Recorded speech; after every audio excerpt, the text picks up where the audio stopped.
Okay, I think, how about we get started because we're at 1 minute after. Oh, that's not really in our personality though, is it? No. Well, thank you so much, everyone, for joining us today. We're really happy to have you with us. We are today going to be chatting a little bit about how we think you can use interpretive themes to improve visitor experience across an organization, no matter what department or area that you're working with. And maybe you can get folks in other departments on board with using them too. So we can introduce ourselves. So my name is Jen Dick. I am the Interpretation Officer at Royal Botanical Gardens, which is in Southern Ontario, not too far away from Toronto. And RBG has 2,700 acres of cultivated gardens and nature sanctuaries. And so I manage all of the programs and tours and exhibits and signage and all of the training and things that are for our regular visitors that are coming through on general admission. So not things that are organized groups like school programs. And I'm also the Secretary for Interpretation Canada, and I'm a trainer with the National Association for Interpretation. I'm Chuck Lennox. There you go. I'm Chuck Lennox. I'm based in Seattle, Washington. I have my own consulting practice called Lennox Insites, and I work with clients around interpretive planning, interpretive training, and I have projects, well, actually around the world. We'll have a conversation tomorrow with somebody in Siberia, Russia, where I have been working quite a bit. I'm also a master trainer with the National Association for Interpretation, and I'll turn it over to Pam. Thanks, Chuck. I am Pam Murray. I work in the traditional unceded territory of the Qualicum First Nation in Qualicum Beach, BC at Milner Gardens in Woodland. I'm calling in today from Protection Island, which is in the territory of the Nanaimo First Nation, right next to Nanaimo, BC, but on a different little island. And at Milner Gardens, I run school programs primarily. I'm also the chair of Interpretation Canada and have worked as an interpreter for 20-something years, mostly in park settings. I have worked in some museum settings as well. And I think that it's me. So in today's presentation, it's called So What? Using interpretive themes to improve all aspects of visitor experience. And so we're going to start by defining what we mean when we talk about a theme, because an interpretive theme it's a specific use of that word, which may not match how you think of theme. So we're going to get on the same page about that. Jen has a case study from Royal Botanic Gardens about how the idea of taking an interpretive theme and using it across the whole site was implemented. The three of us have a few different examples that we're going to present of how this can be done in other settings. And then we're all going to dive into a bit of a theme writing process. So you have an idea of how to craft an interpretive theme and to make it effective. And then we have time for questions. So to start, what is an interpretive theme? I'm going to pick up my speaker notes here to make sure that I get this right. But the picture on the right, there's a picture of a bee. And sometimes people think of a theme as something very straightforward. We're doing a bee exhibit at our museum, so we're going to put bees on everything, and that's the theme. Or my kid is having a dinosaur-themed birthday party, so everything has dinosaurs on it. That's not the kind of theme that we're talking about. And my notes about the kind of theme that we're talking about are right here. So I wanted to get to my notes because one of the best, Sam Ham from the University of Idaho is kind of a bit of a real thought leader when it comes to what we call thematic interpretation. And so his explanation of it goes a little something like this. Sam says, "We understand that visitors are going to forget most of all the colorful facts presented to them. But we know that if the conclusion they draw from those facts is meaningful and important, it will provoke them to thought, and they'll continue to think about that conclusion even when the facts that supported it are long gone from memory. A theme is a take-home message. It's the moral of the story, or the main conclusion that a visitor takes away. So, for instance, you might forget all of the colorful facts and examples that Chuck and Jen and I present, but we're hoping that you remember and continue to think about our take-home message, which is this thing called an interpretive theme is kind of exciting and useful, and you want to learn more about it. So this is what we're talking about. It's when we talk about themes and interpretation, it's the so what. I was listening to Adrian's keynote this morning, and she said right at the beginning, what are we even here for? And that also is kind of asking the question that an interpretive theme answers, and that hopefully is answered across your site. Like, so what? What is the reason we're doing this exhibit or doing this thing? And I think Chuck is going to give some examples of what isn't an interpretive theme. So what isn't a theme? So often I find when I talk with people, especially in a training situation, other folks say, so what is your theme? And they always just mention one word. Well, my program's theme is rattlesnakes or ribbon snakes. In this case, it's exhibit. But a theme in terms of a formal sense and definition of it has to be a full, complete sentence. So in this case, a theme of this exhibit would be conserving biodiversity is essential to a healthy wetland. And it helps us understand more about what we're talking about rather than just that one word. Now in this next slide, we'll take a look at a kind of a matrix. And you can see at the top, theme or topic, is it a complete sentence? It's sort of like a little quiz out of a workbook, out of an interpretive workbook, training workbook from the National Association for Interpretation. But you can see at the top, is it a complete sentence? Tangible or intangible is another concept that we won't cover today. But does it provoke thinking, and does it answer the question, so what? So the first one up there on the left-hand side, bald eagles are a symbol of our nation. Now you notice that it doesn't have a period after it, and that's to determine whether it's a full or complete sentence. And it is a complete sentence, so we would put a period after that. And that is a theme because it's a full sentence. It does start you to think, so what does that mean? It could be written a little bit stronger to make it a little bit more provoking. And does it answer the question, so what? Not quite, but it is a complete sentence, so we'll start there. Another element on that page, the second one down, endangered Hawaiian plants. Not a complete sentence. What about it? We don't really know much about it. What do we want to know? What do we want to learn more about it? So that's a topic. And that's an important thing to consider. Even when you look on the internet and you look up themes, invariably what comes up first is WordPress asking you what kind of color it is, what kind of shapes it is for the, but in this case, an interpretive theme is a complete sentence. And I'll turn it over to Jen. So I wanted to give you an example of how an interpretive theme can be used across a whole organization in many departments for a big project. And in this case, our come to your senses idea popped up in about 2018 when we first started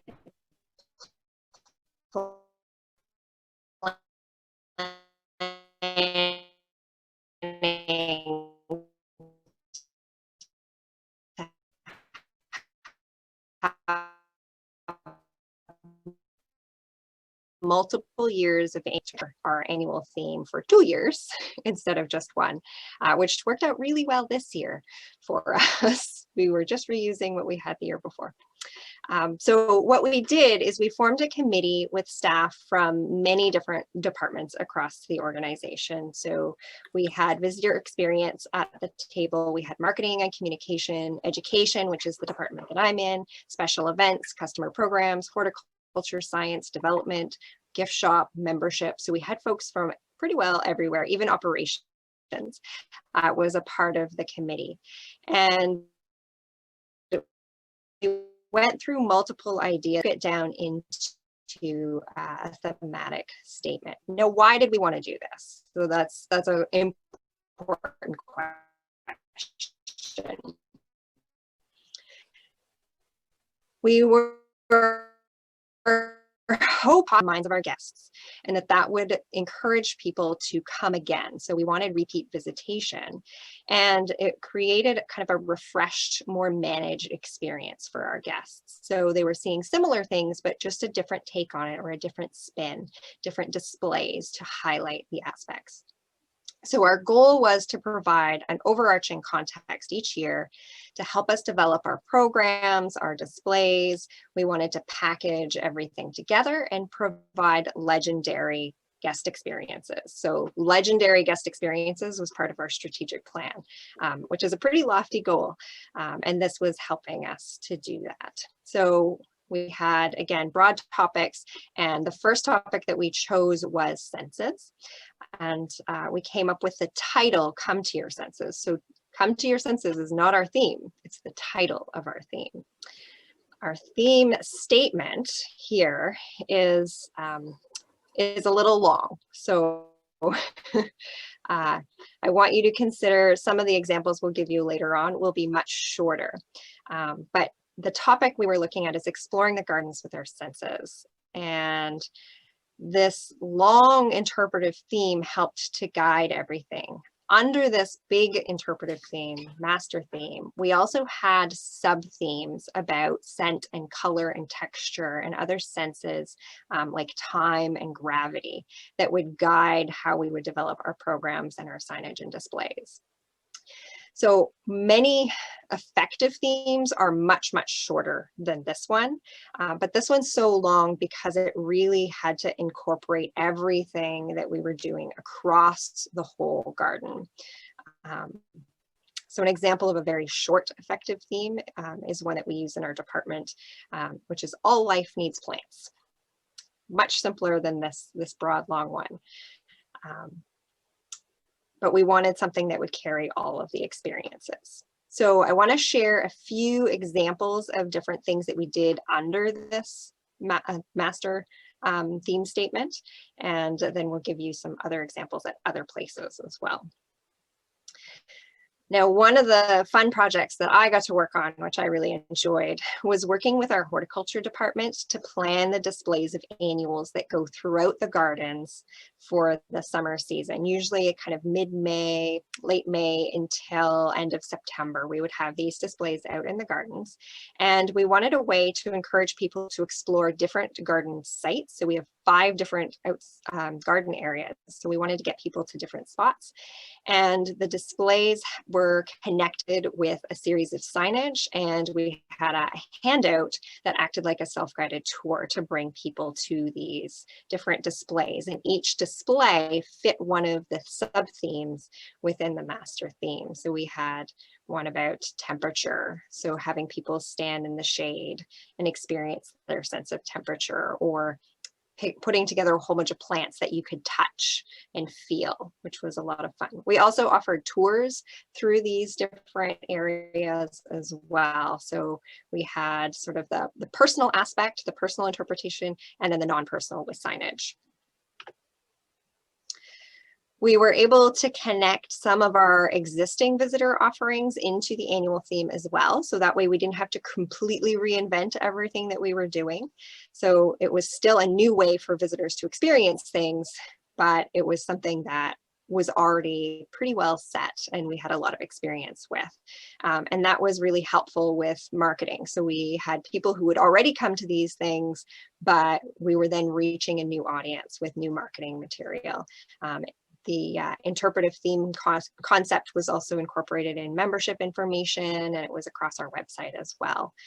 This is an example from our tea festival, which runs in November, and that's an easy one to connect to your senses. Our summer music series as well, so your sense of hearing.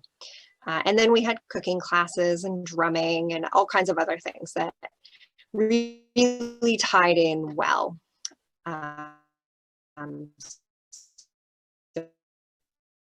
So we had stuff we were already doing, and we were able to amp stuff up. And colors of roses, and we were able to create new content as well, such as we did plan of our interactions with guests throughout the season, and our core summer programming for 2019 went up 14% with this new kind of thematic approach to all of our programming, which was great. This year COVID happened, so we did not go up in numbers, but we did pretty good considering we had to cut back drastically in what we were able to offer. So Come to Your Senses is an example where we had things across multiple departments using a theme to tie a whole experience together. But we'd like to give you some smaller examples, very specific examples of where you could use an interpretive theme elsewhere in an organization. So one aspect is the retail area. A lot of times we forget the fact that, you know, visitors have had this experience. They've understood a few themes. They've seen the establishment, and the retail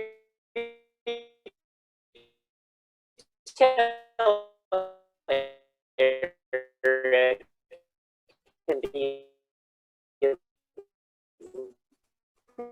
really great. Even some of the clothing items or sales items have hang tags, those little tags that will be attached that tell a little bit more of a story. Ironically, also, they interview and do focus groups periodically of their customers. And on the right there, you'll see keys that are for sale. And you're thinking, keys to what? Well, as they interviewed visitors, they determined that visitors wanted to buy something that was a momentum that connected to the visit, and it was keys. You think about old prison, the movies about Alcatraz, you hear this clanking of the keys, you hear the keys being opening up cells and the like. And so they began to do that, to make these keys available and then tell a story behind it. They even have a children's area, and you think of children's areas at Alcatraz. Well, guards in those days actually had their families living on the island, and the sales area for children's objects that are there tell that story. So I'll pass it on to Pam. Thanks, Chuck. You can also use interpretive themes in fundraising. So this is an example from a nature house in Victoria, BC, or near Victoria, BC. And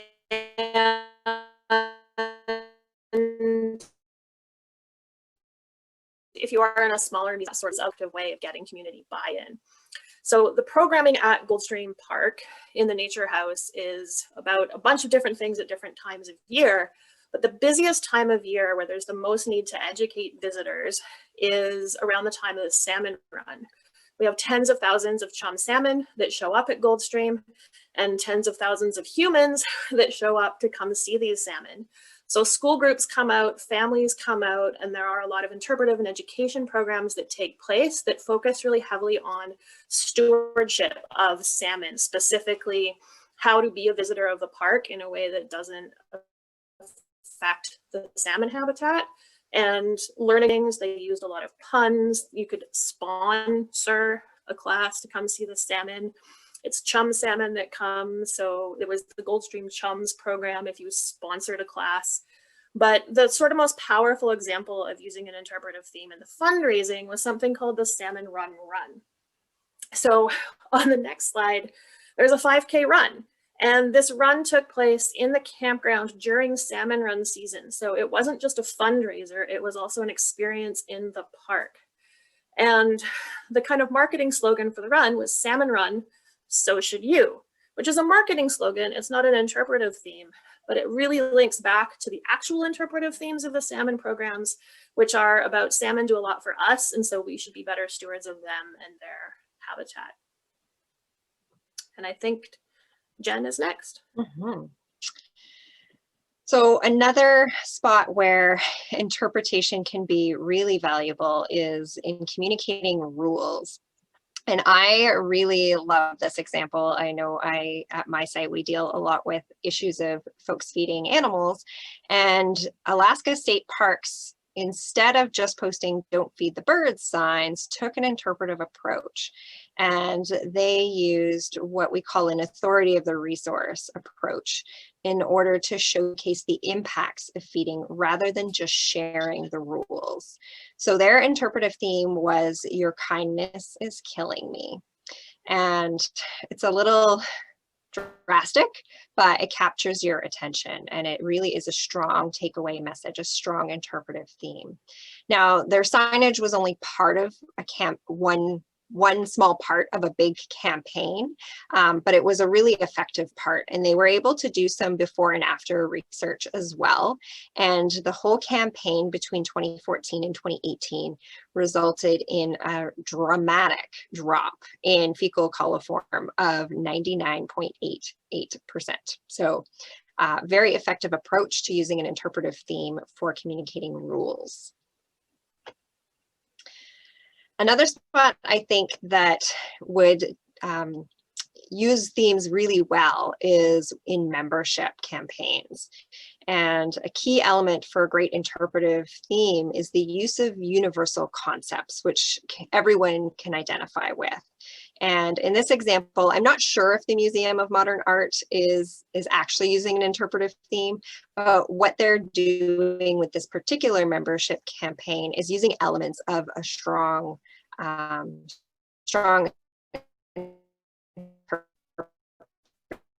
theme with the members. And I think it's worth noting as well that membership is located in different departments in different organizations. And so you might end up with different goals and priorities because of that. So again, an interpretive theme can help tie things together with the mission of the organization. I know in my organization, membership is part of our development department, but I've seen it part of visitor experience. I've seen it in some places as well as part of an outside group with cooperating societies or friends groups associated with an organization. So depending on where it sits, the goals will be different, but the connections that you want to make with your visitors is still really important. And so themes can help with that. Interpretive plans are an important place to also look at themes. If you look at the bottom of the screen, you'll see a theme that is used in an interpretive plan. Peace Park, in their work with Peace Park Conservancy, have done an interpretive plan. And it's a city park, but it has a very long history with some very controversial issues involved. And they use this, they crafted a theme to tell a more complete story. And basically to tell the story, the unforgotten stories really of enslaved people who lived on that land. The land originally was a former governor of Texas ranch who had enslaved people. And when he owned it, then he donated to the state. That story had been forgotten for very many years. So they're using themes to remind themselves and the community that it's an important part of the park story that must be told. In commercial operations, now whether you like Starbucks or not, if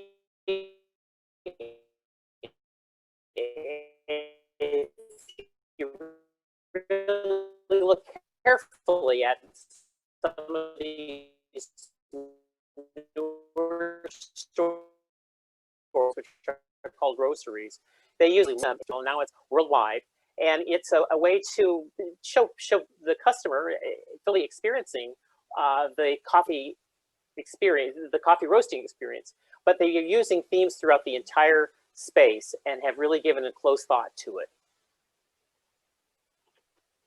And I'll turn it back to Pam. Yeah. So interpretive themes can also be really effectively used in marketing. This isn't an example that I worked on, it's just an example that I've seen that really appealed to me for a couple of reasons. First of all, it really illustrates the difference between a topic and a theme. On the right, you see the sign with the shark fin on it. So we're advertising, marketing an exhibit about sharks and rays at the aquarium. So we put a shark fin on the sign. But the interesting thing that's been done is that this sign has actually been placed in the intertidal zone in Vancouver, so that when the tide recedes, you see the sign, and when the tide comes up, you just see the shark.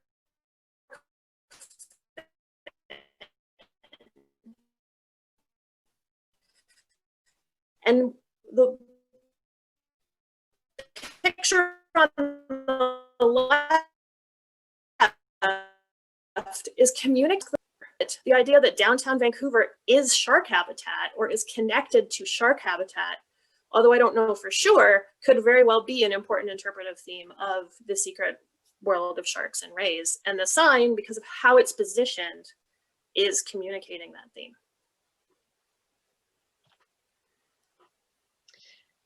Now that we've had a chance to show you a whole bunch of examples where you can use the interpretive themes, we want to walk you through a bit of a process to creating a theme statement.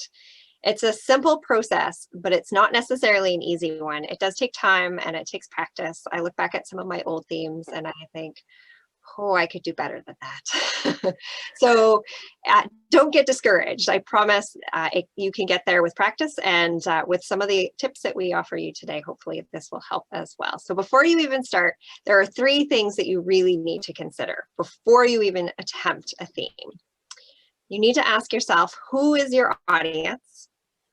Ask yourself, why are you doing this? What are your goals? What do you want to get out of it? And what is your topic? And your topic should be as specific as possible.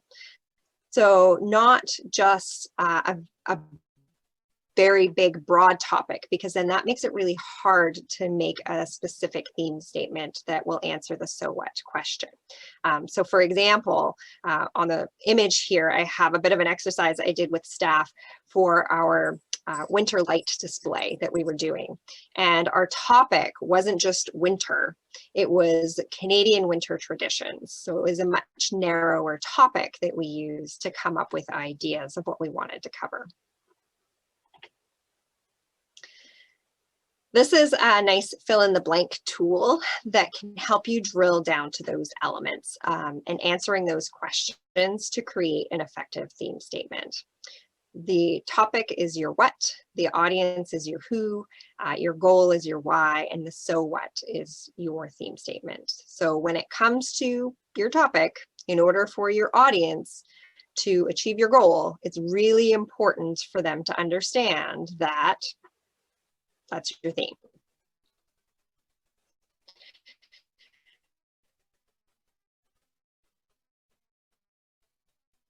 You really need to answer that.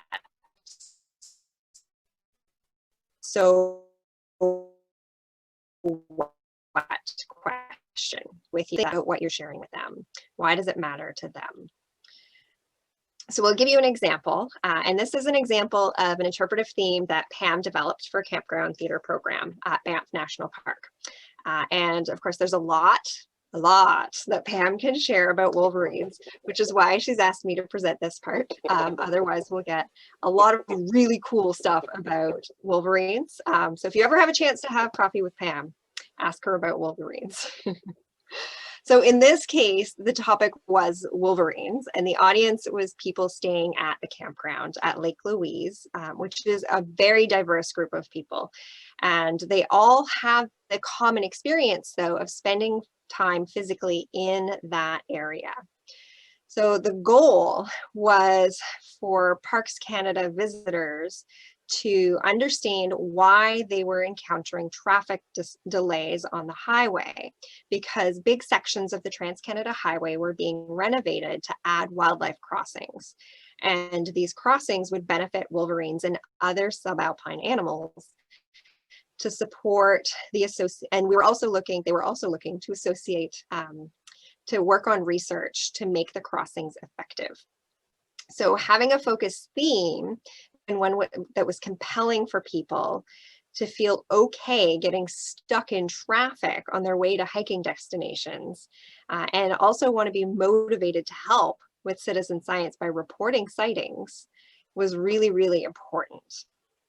So when it comes to wolverines, in order for visitors to Lake Louise to support Parks Canada building wildlife crossings and spending money on wolverine research, it's really, really, really, really important for them to understand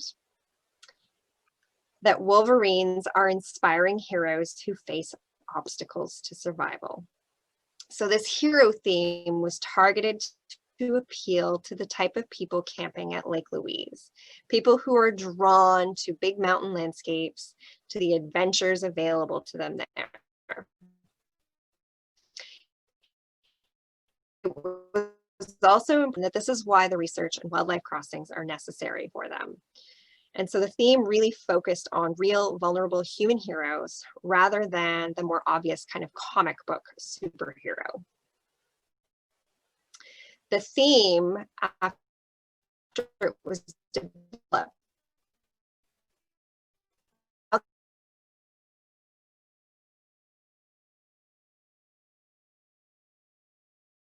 idea of how it could be implemented.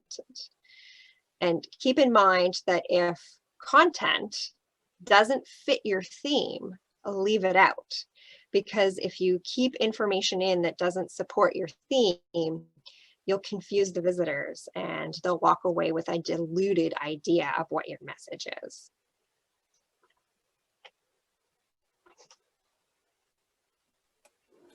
Thanks, Jen.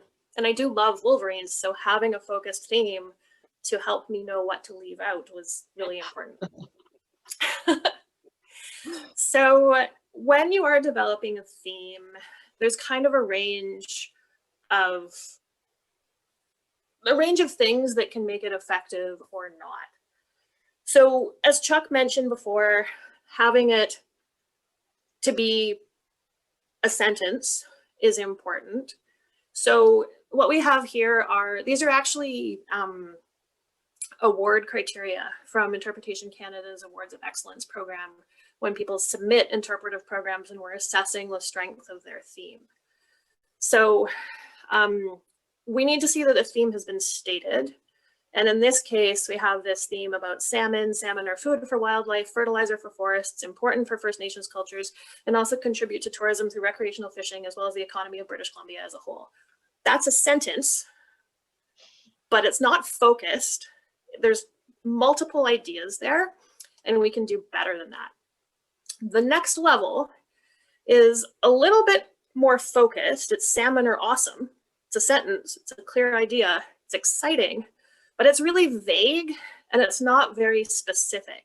You could use the theme salmon are awesome at a seafood restaurant or a provincial park where they spawn, or just about anywhere that salmon are part of things. So it's not, again, we can do better.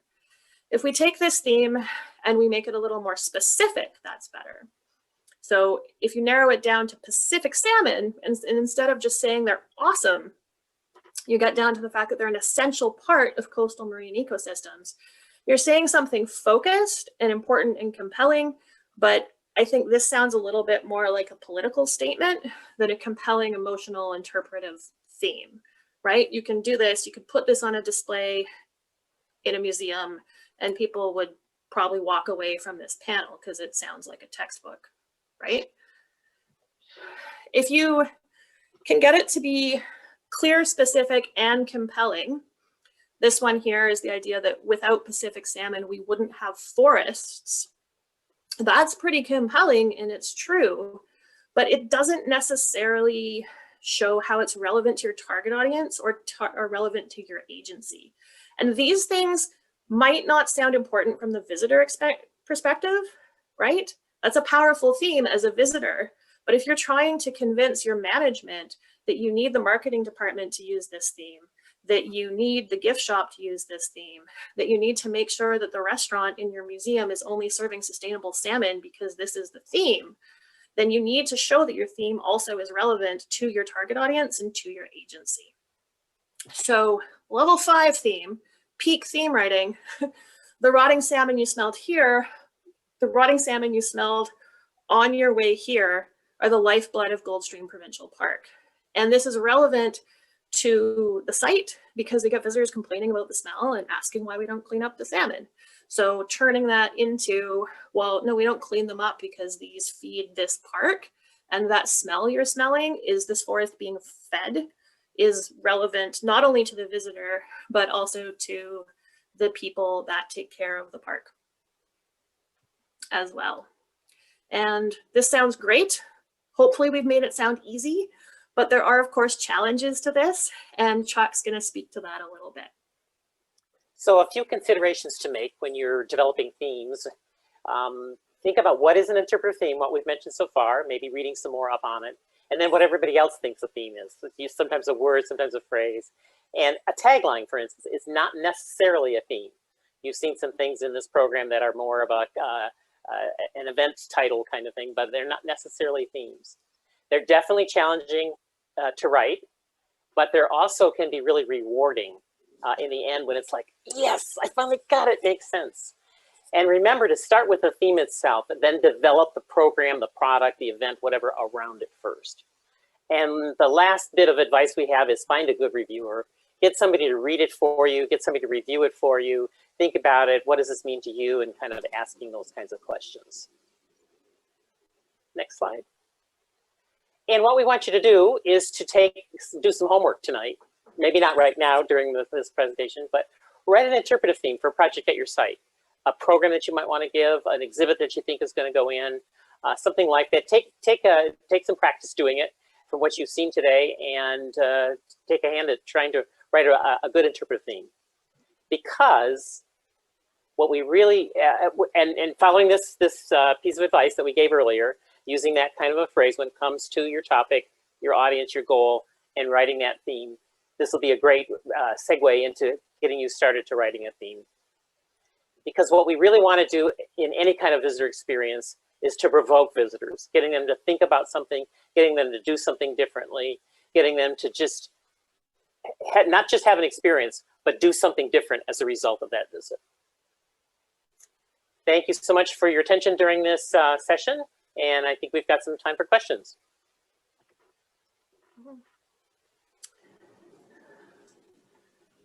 Folks are welcome to unmute to ask questions, or you could throw them in the chat and I can read them out from there. Either way works.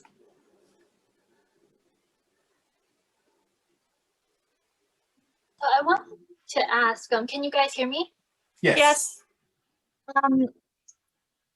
It's easy, well, I wouldn't say easy, but you know, creating a theme around salmon and plants is really good, but how would you go about creating themes for very contentious topics, like, you know, especially right now, like maybe for an example for you at the gardens, like global warming, and how you trying to let people know and care about that, because it's a very contentious topic. Unfortunately, it's become political, but how would you go about doing that kind of work? You shouldn't do it alone. So getting different people with different perspectives is really important, especially when you're talking about topics that are, you know, really important and sensitive. Chuck showed a slide about the Peace Park community plan that's acknowledging the history of racism in a historic site, and that theme acknowledges that history. And so I would assume and hope that that theme was developed with like local communities that have not forgotten those stories. So that's part of it, is that bringing in a group of people to work on a theme together, bringing in management so that you understand their goals is part of it. I think another component to it also is what does your audience observe? What do they see? Getting feedback from them. And especially in a place like a garden, they can say, well, you know, things are coming up earlier, insects are not as often, those kinds of things in the observation of aspect, but also knowing who is your audience. And if it's a situation where you have a sense of what they are, what are they going to respond to? Global climate change is global, and that's the challenge for interpreting that kind of a topic, because it's so big, and if you bring in everything all at once, it's going to just overwhelm people, and they'll come away with that either guilt or anger or, you know, confusion. But narrowing it down to something that they can relate to specifically, and planting that seed, because you're not going to, if there's a debate in the audience, you're not going to solve that debate in that program, but to get them thinking about it, provoking them to think further about, there's some interesting things here. Maybe I'll go back home and try to learn more. Yeah. There's an example, I guess an example theme of so the Museum of Immigration at Pier 21 in Halifax has a display that travels around the country around the idea of like displaced people. So they are addressing a really difficult topic. And the theme for that is nobody wants to be a refugee. Anybody can become a refugee. And so it is possible to do these things, and more important to do these things for these really contentious topics.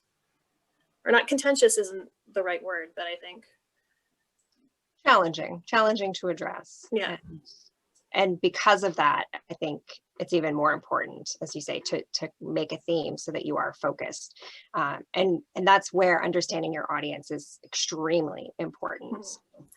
Like, we are undertaking a climate change exhibit and we're doing audience research ahead of that, because it will really help us to focus what we need to do to make it relevant to our local audience. All right, I we see have a question from Ali Hartley Kong, who's a museum educator but training, currently working in social marketing and uses themes every day. What tips do you have on explaining the concept of themes to folks who might have other languages and professional backgrounds?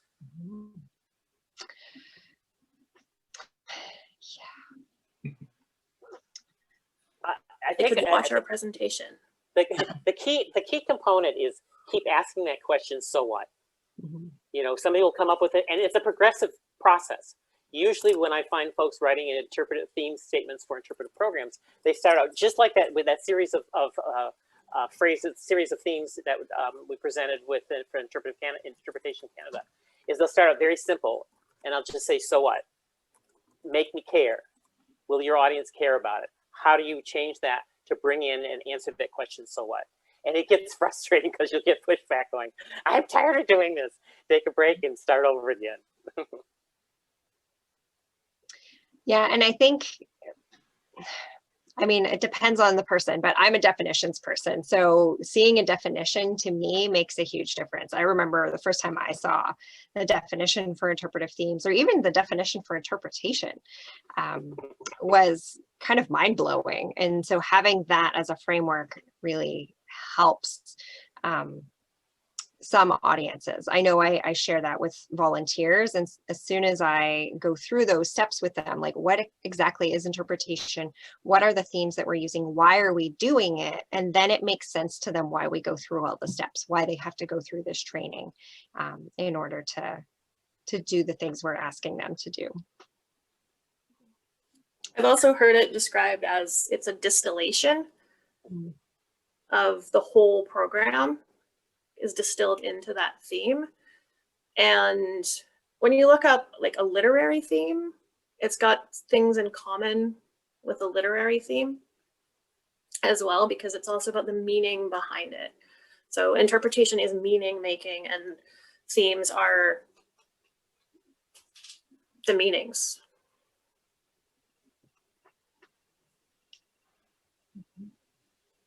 I think we have time for one more question.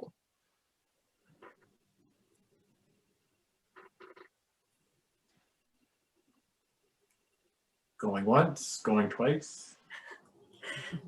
All right, well, thank